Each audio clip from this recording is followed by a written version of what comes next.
अस्सलाम वालेकुम नाजरीन, आप देख रहे हैं नेशनल न्यूज़ HD। मैं हूं मोहम्मद अरसलान और नज़र डालते हैं आज की अहम खबरों पर। और इस्लामाबाद से अपडेट देंगे। जज मुखालिफ सोशल मीडिया मुहिम पर इस्लामाबाद हाई कोर्ट ने तौहीन अदालत कार्रवाई का फैसला कर लिया। हाई कोर्ट ज़राए का बताना है कि जस्टिस बाबर सत्तार से मुतल्लिक मनफी मुहिम पर तौहीन अदालत की कार्रवाई अमल में लाई गई। ज़राए ने कहा कि चीफ जस्टिस बाबर सत्तार के खत को तौहीन अदालत केस में तब्दील करने का फैसला किया, जिसकी समाअत के लिए कल बेंच तश्कील दिए जाने का इम्कान है। जस्टिस बाबर सत्तार ने सोशल मीडिया पर मुहिम चीफ जस्टिस आमर फारूक को खत लिखा।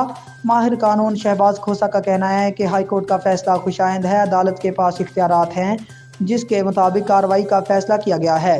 शहबाज खोसा ने कहा कि सुप्रीम कोर्ट की जानिब से तमाम हाई कोर्ट से भी राय मांगी गई थी। पैमरा FIA विंग से अपलोड मटेरियल से मुतल्लिक पूछा गया।